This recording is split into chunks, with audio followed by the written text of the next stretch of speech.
Glória a Deus, aleluias. Assentai-vos, meus amados irmãos. Não vá para outro lugar agora. Não vá para outro lugar agora.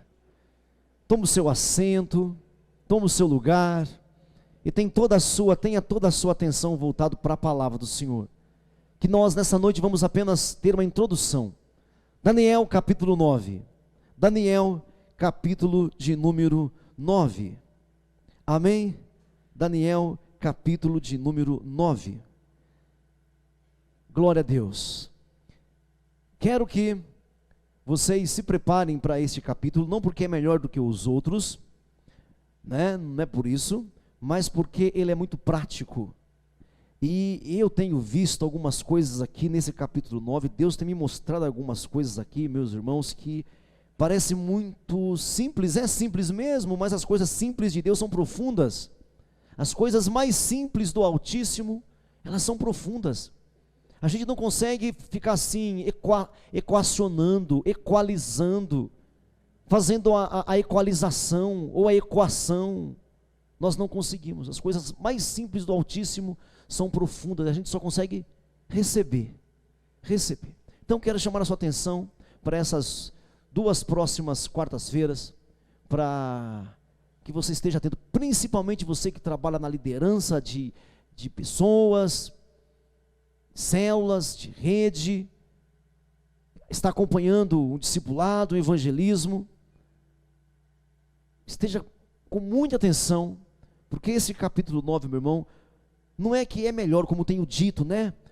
Porque esse livro de Daniel, ele está demais. Eu não sei se para você está, porque para mim está. Primeiro, Deus conta para Daniel, primeiro mostra uma estátua para ele, e fala que a cabeça representa um reino, os ombros e os braços representam o reino que viria depois, a cintura representa um outro reino que viria mais tarde, as pernas, os pés representam um outro reino que viria depois.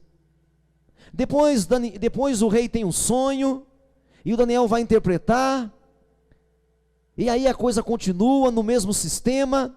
Aí muda de rei, como eu tinha dito para ele antes. Deus contou para Daniel, gente. Deus apenas não deu a data. Contou, esse cara vai governar, essas nações vão governar o mundo. Depois dessa nação, virá uma outra nação. E Deus contava para Daniel, irmãos. Deus dizia para Daniel, falava para Daniel as coisas que iriam acontecer. Quando mudou de reino e veio Dario, o Senhor chegou a dizer para Daniel qual era a nação. Qual era a nação? Começou a falar, os romanos, são os babilônicos, são os medos e os persas, são os gregos, depois virá uma nação forte. Ele dizia, gente, isso é coisa demais para a gente.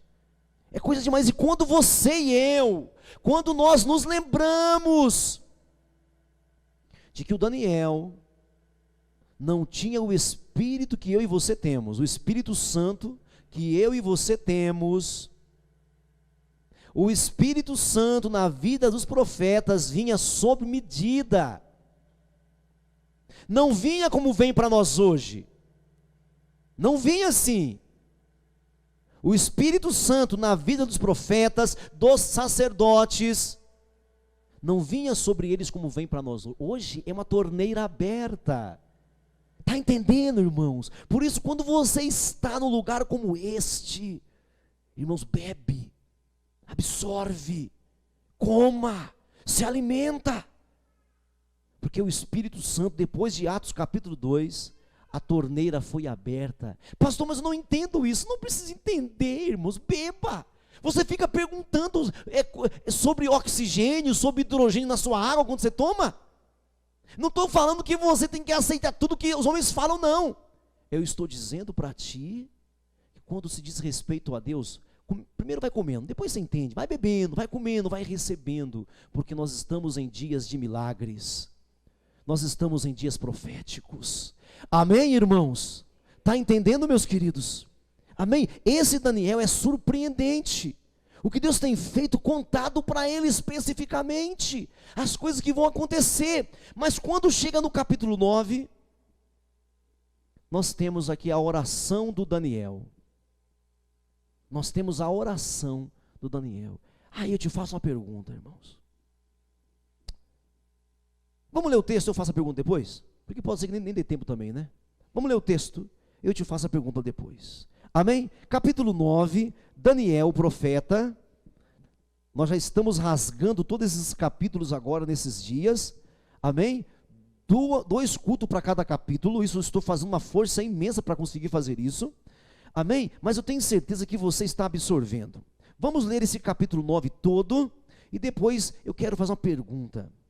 Uma coisa muito séria. Vamos lá, capítulo 9, profeta Daniel. Se você não consegue achar, peça ajuda para o seu irmão do lado aí, ele vai ajudar você. Se você vai usar o seu celular, o seu smartphone para ler a Bíblia, tenha cuidado para desligar assim, não deixar fazendo barulho, para você não receber e-mails, tá bom? Senão atrapalha você. Atrapalha você. Amém? Capítulo 9, versículo 1. No primeiro ano de Dario ou Dário, as duas pronúncias estão corretas. O português ficou Dario, mas quando vem na transliteração é Dário. Você vai ver muitas vezes os documentários, as reportagens, eles falam do Dário. Amém? No primeiro ano de Dario, filho de Assuero, da linhagem dos Medos, o qual foi constituído rei sobre o reino dos caldeus, que Deus tinha dito para Daniel 45 anos antes. Deus já tinha dito para ele que os medos e os persas iriam dominar, nós já aprendemos isso. Verso 2, no primeiro ano do seu reinado, desse aí Dario, no primeiro ano do seu reinado, eu, Daniel, entendi pelos livros, que o número de anos de que falara o Senhor ao profeta Jeremias, veja bem, ele consultou o que, gente? O que? Ele foi ver o que, irmãos?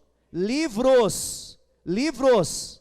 E os estudiosos, irmãos, os meus irmãos aqui que gostam de estudar, se prepare para uma bomba nisso daí, viu? Se prepare para uma bomba nisso daí. Só que o que arrematou foi Jeremias. Mas os livros, nós mexeremos com Isaías e com Jeremias. Mas pelos livros que haviam de durar as assolações de Jerusalém, era de 70 anos, voltei o rosto ao Senhor Deus para o buscar com oração, com súplicas, com jejum, pano de saco e cinza.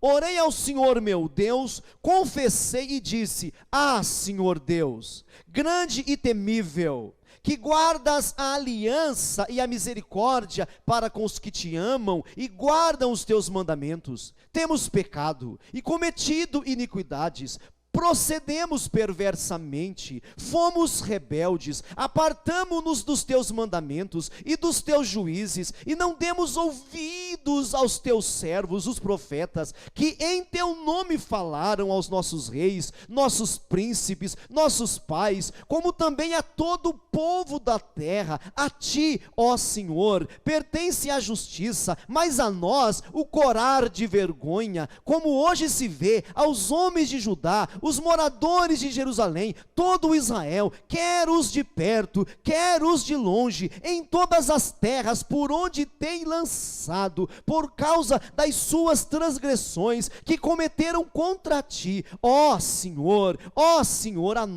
a nós pertence o corar de vergonha, aos nossos reis, aos nossos príncipes, aos nossos pais, porque temos pecado contra ti. Ao Senhor nosso Deus pertence a misericórdia e o perdão, pois nos temos rebelado contra ele, e não obedecemos à voz do Senhor nosso Deus, para andarmos nas suas leis, que nos deu por intermédio dos seus servos os profetas. Sim, todo Israel transgrediu a tua lei, desviando-se para não obedecer à tua voz. Por isso, a maldição e as imprecações que estão escritas na lei de Moisés, servo de Deus, se derramaram sobre nós, porque temos pecado contra ti. Quarta vez, ele confirmou a sua palavra, que falou contra nós e contra os nossos juízes, que nos julgavam, e fez vir sobre nós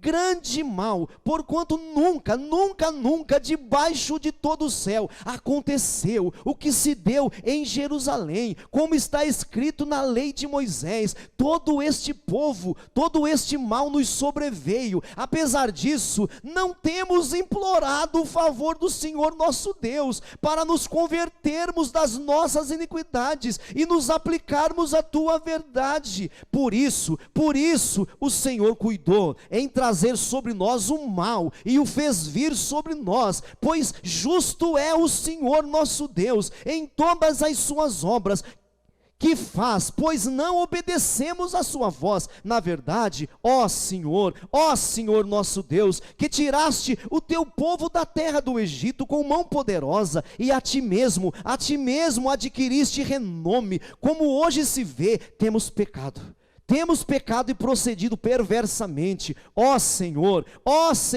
segundo todas as tuas justiças, aparte-se a tua ira e o teu furor da tua cidade de Jerusalém, do teu monte santo, porquanto por causa dos nossos pecados e por causa das iniquidades dos nossos pais, se tornaram Jerusalém e o teu povo opróbrio para todos os que estão em redor de nós. Agora pois, ó Deus nosso, ouve a oração do teu servo e as suas súplicas, e sobre o teu santuário assolado, faze resplandecer o rosto, por amor do Senhor mesmo, não por amor a nós, por amor ao Senhor. 18, inclina, ó Deus meu, os ouvidos e ouve, abre, Senhor, abre os olhos e olha para a nossa desolação e para a cidade que é chamada pelo teu nome, porque não lançamos as nossas súplicas perante a tua face, fiados em nossas próprias justiças, mas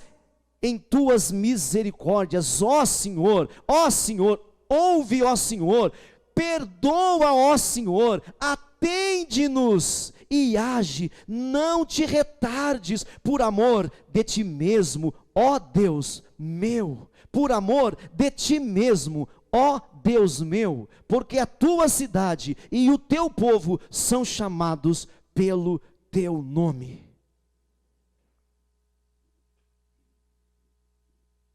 Isso é uma oração. Isso é uma oração que o Daniel tem feito. A pergunta é: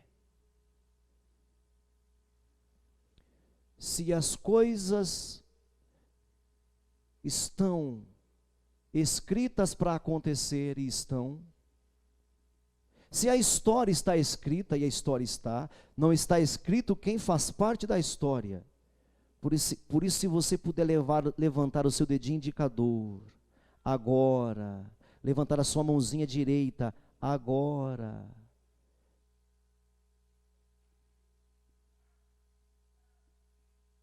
se você puder levantar a sua mãozinha direita agora,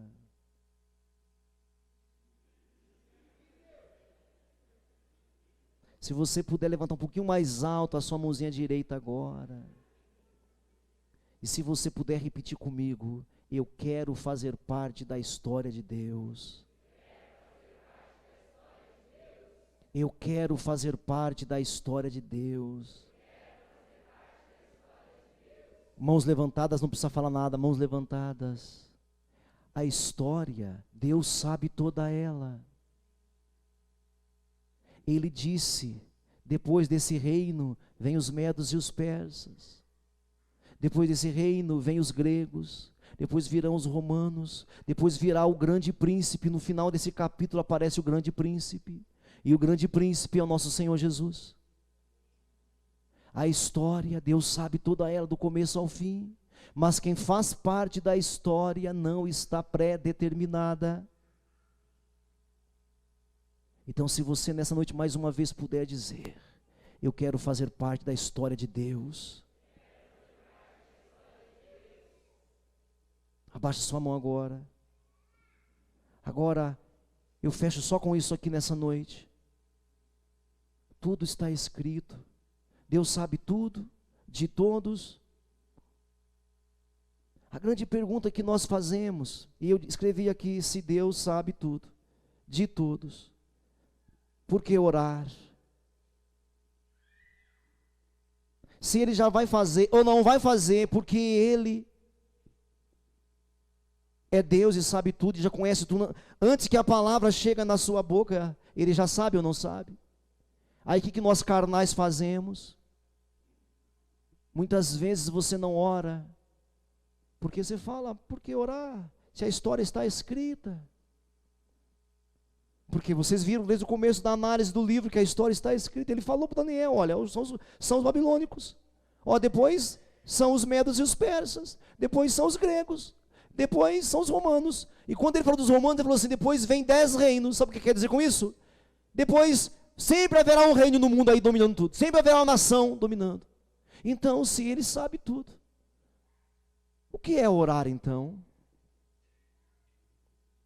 O que é orar então, meu Deus do céu?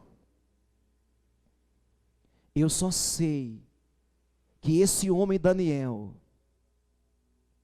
teve visões do futuro, teve sonhos sobre o futuro, teve informações privilegiadas. E quando eu vejo esse homem orando, eu fico, como ele disse aqui, olha, com o rosto vermelho de vergonha. Quando eu vejo esse homem orando dessa maneira, porque o que nós fazemos? Eu não vou confessar pecado porque eu não tenho pecado. Mas ele ora até pelos pecados dos pais dele. Orar, meu irmão, já disse um grande pregador do passado, a oração é o oxigênio do cristão. A oração é o oxigênio do cristão. Esse homem orando da forma que ele ora, e quando nós formos abordar aqui a semana que vem e na outra, vamos gastar mais um culto nisso aqui. Quando você vê a adoração, o quebrantamento, a confissão, a petição, que são os meus pontos que eu vou dividir isso aqui, irmãos, é para nós ficarmos corados de vergonha. É para nós ficarmos corados de vergonha.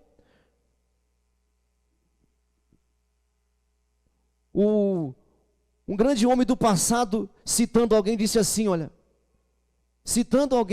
disse assim, o que é mais importante? O que é mais importante? Ler a palavra de Deus ou orar? O que é mais importante? Vai, fala aí. Ler a palavra de Deus ou orar? E esse autor desconhecido cita o Tozer, diz assim, o que é mais importante para um pássaro? O que é mais importante para um pássaro? A asa direita ou a asa esquerda?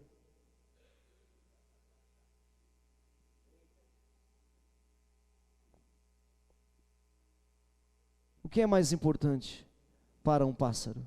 A asa direita ou a asa esquerda?